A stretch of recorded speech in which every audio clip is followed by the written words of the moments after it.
Hey, how's it going, everybody? It's Justin Artist checking in again. I know it's been a while, but we're at our new project. I wanted to fill y'all in on what we got going on. We bought a half-acre piece of land out in Monk's Corner. It was already mostly cleared, so we have got it fully cleared, and then now we are working on putting in the engineered septic, and we got a mobile home that we're going to put on it. 5-bedroom, 3.5 bath mobile home, 2,100 square feet that we're going to put out here. So here's the land. It's all clear now. We brought in 30 loads of dirt, no correction, 18 loads of dirt. And then for this engineering septic, they got a whole bunch of other different type of dirt and rock that they're bringing in for that. So we had the land was a little low, so we had to build it up a little bit.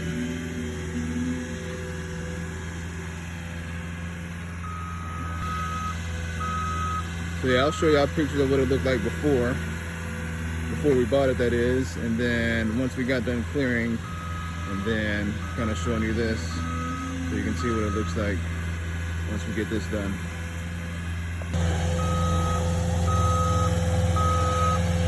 So this is our first engineering septic that we did. Usually we just do a normal one where they kind of dig it down deeper into the ground. But based on how well the land that you buy is good at absorbing water, so you got to do a perk test. So based on how the results of that test will determine what kind of septic you need.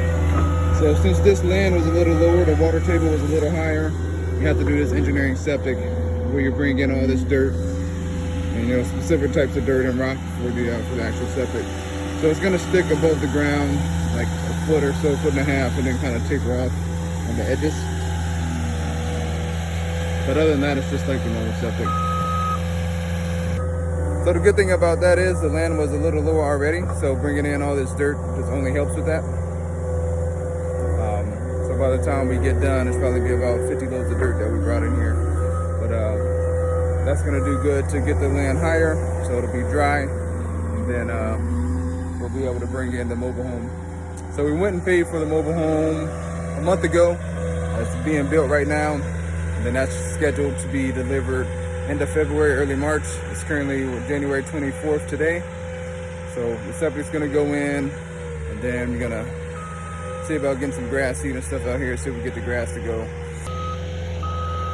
So we already had the driveway put in. Before we bought it, there was no driveway. And then you can see over here, that's where the water line's gonna go in. So there's city water running through here. So we have city water and a septic back here, 5-bedroom home, and then the electrical can come in once the actual mobile home gets here.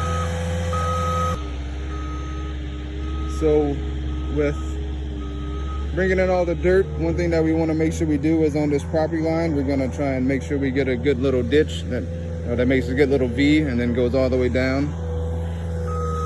And then at the back of the property, there's this ditch that is dug that runs that way, and it meets up with a bigger ditch, and that water runs off somewhere. So we want to make sure we have a little kind of trench on each side of the property that sheds off any water and drains it in back that way, so we have good drainage on the land. So this home over there is a 3-bedroom, 2-bathroom home. It's like, I think 1,400 square feet or so, and that one sold for $230,000, I think 2 years ago. So we're gonna have a 5-bedroom, 3-bathroom, same size lot.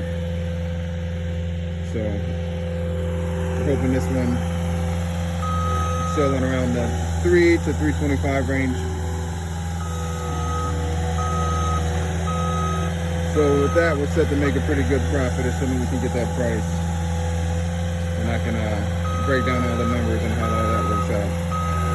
So this is our first time getting a totally vacant lot. We've been doing everything from scratch, bringing in the electric, water. Had to get an address for this property.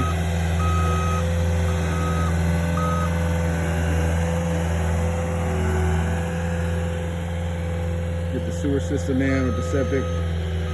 So this was just a totally vacant piece of land when we bought it, and now we're turning it into a nice little home for someone. So we're trying to decide if we're going to want to rent or sell it. See how the numbers shake out. So that'll be something good we can talk about once we get a more clear picture of all the costs. We have good estimates now of what we think everything's going to be. We got quotes, but we always have stuff that comes up and what interest rates are when we go to refinance, and determine how much the monthly payment is, and see what we can get rented for. So that's kind of going to be a big factor in determining if we want to rent or sell this guy. But that's all we got for today. Give you an update when the land is all finished up and we get these trenches in and get all this dirt spread out, so we can